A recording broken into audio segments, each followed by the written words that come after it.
Pat put away his pen and closed his notebook, feeling lighter. He had managed to throw out all his thoughts and stop them on paper in a few moments.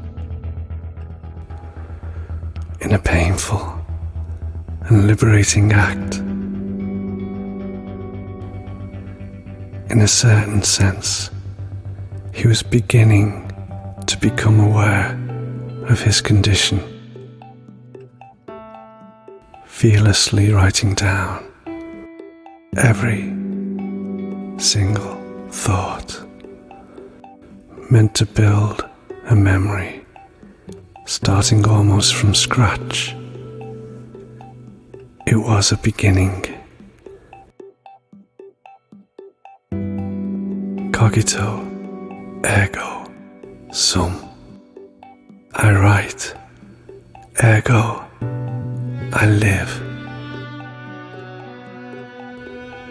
The room he had booked with his credit card had a wonderful view which spanned the whole bay.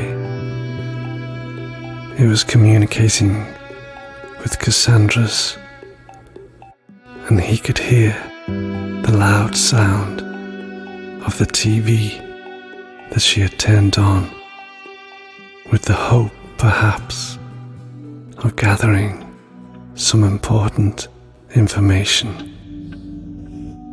At that moment, Cassandra opened the door, sporting a beaming smile.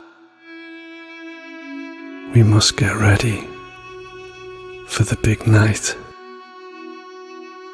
and we need to buy suitable clothes. From the TV channel of the hotel, I took all the necessary information. We will find everything we need without having to leave. That kind of information. Pa hated it. In front of the hotel boutique that displayed men's and women's suits made with embarrassingly shiny fabrics, Cassandra gave him a small tap on the arm. Shall I dress you, and you dress me?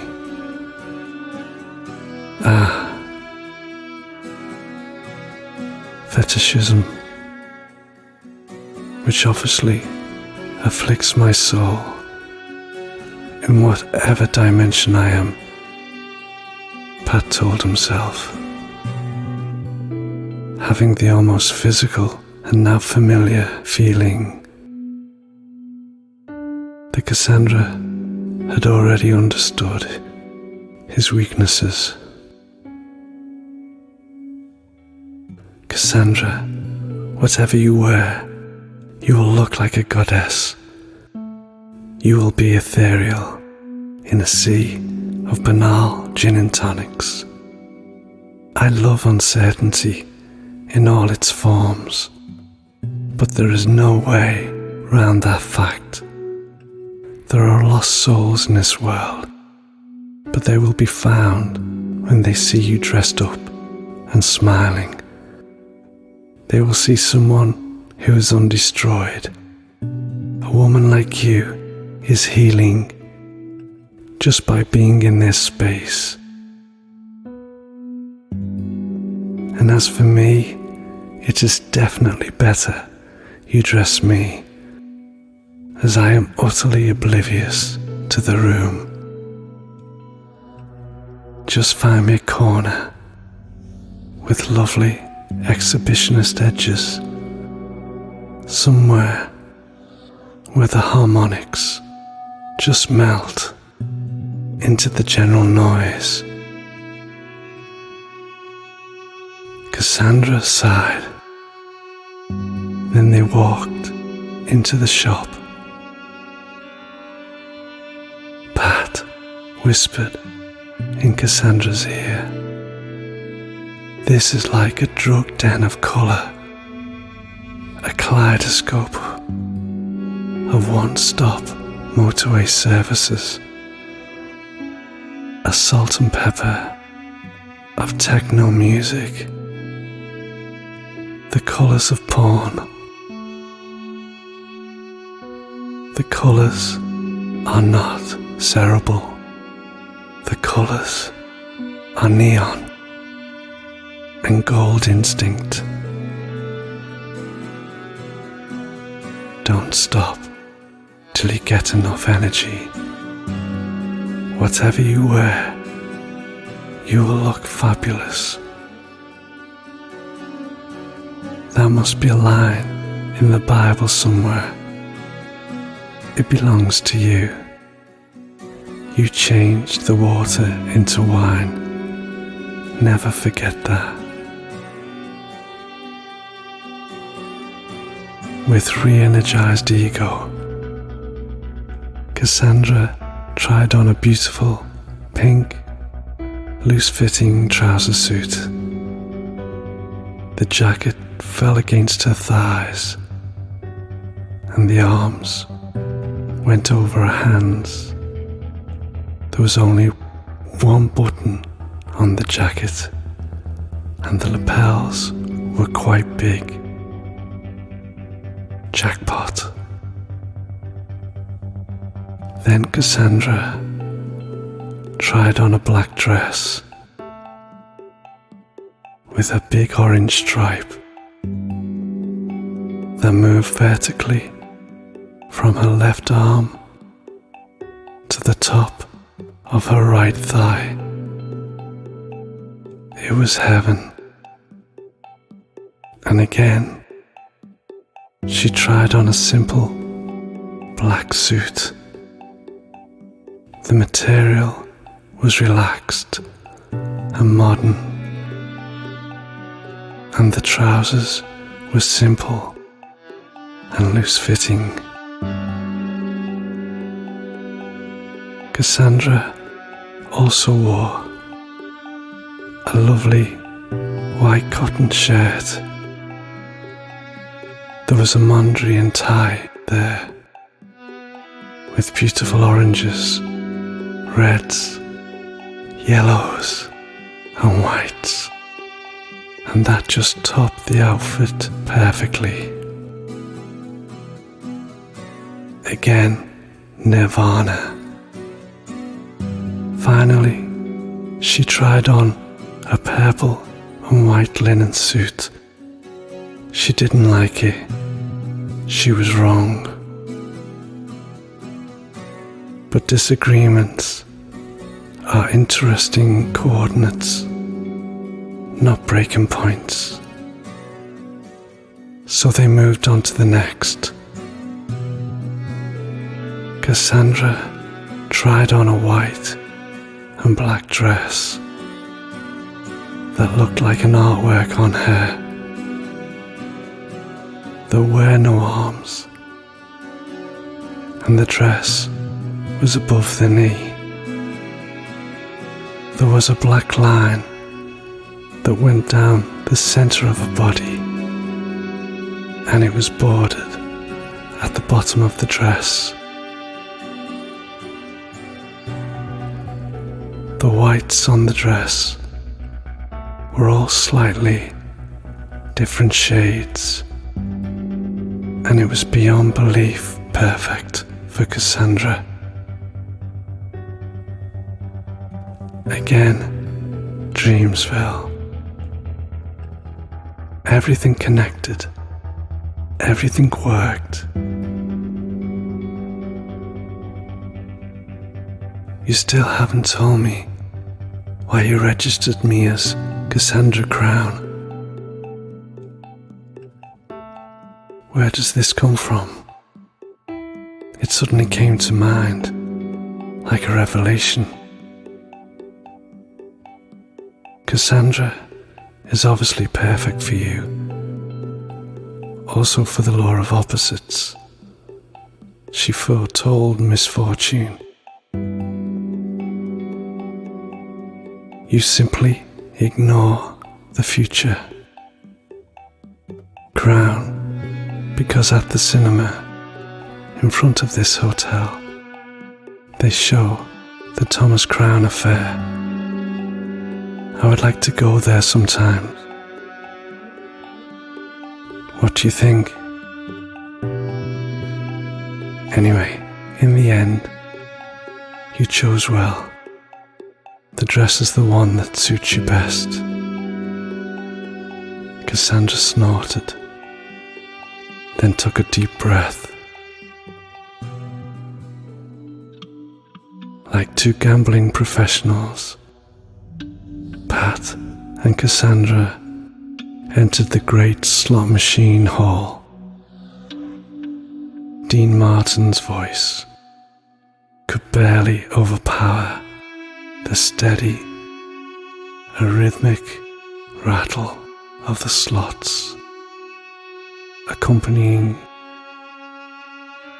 their stride towards the great jackpot totem.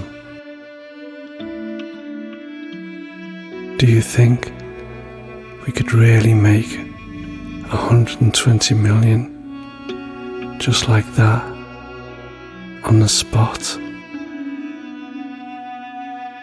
Cassandra looked up at the super slot display and nodded. No, there would be no fun. However, we can try to do something.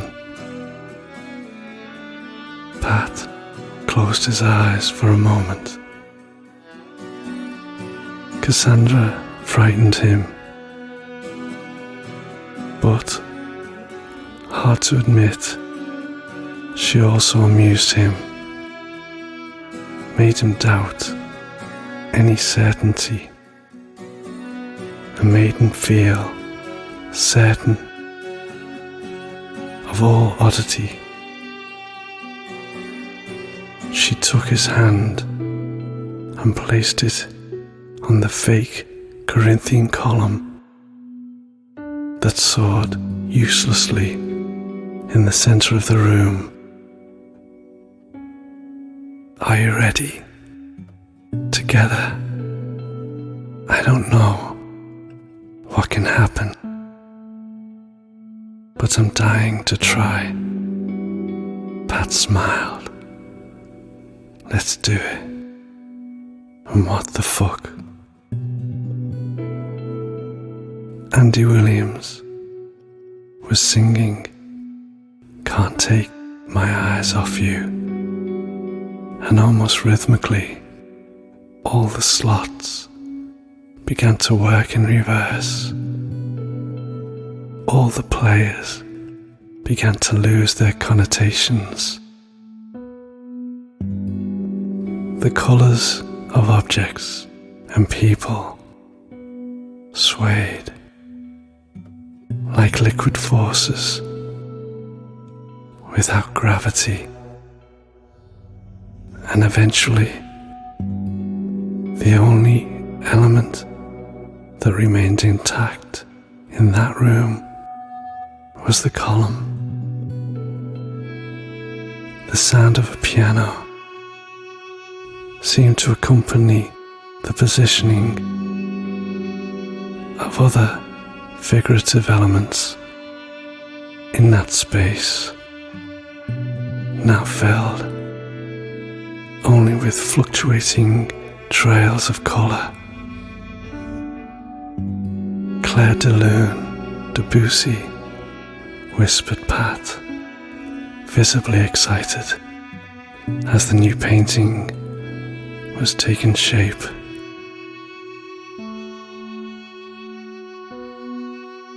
The Flagellated Christ by Ferrari di Fondente. This is the painting we ended up in, Cassandra replied, squeezing his hand even tighter. At the foot of Christ, tied to the Corinthian column, there was an incredible amount of fluttering dollars, which had formed a kind of pagan halo around him in midair. Cassandra released Pat's hand and moved towards the man with the whip, placed to the right of Christ. She slowly took the whip from his hand, and then, showing so much courage, caressed the suffering face of Christ. Pat continued to watch the scene in silence, his heart beating in vain and desperately trying to make him feel alive again. And he was wondering why he was there, and why, in that precise moment in life, and all the usual questions of the case, when the powerful crack of the whip brought him back to the insane reality of that instant. "Come on, darling," Cassandra told him, folding the whip on her side like a sash. "We have a roulette to win." Suddenly, the room went back to where it was. The noise of the slots had resumed all its roar, while Tony Bennett sang "The Good Life" in the background.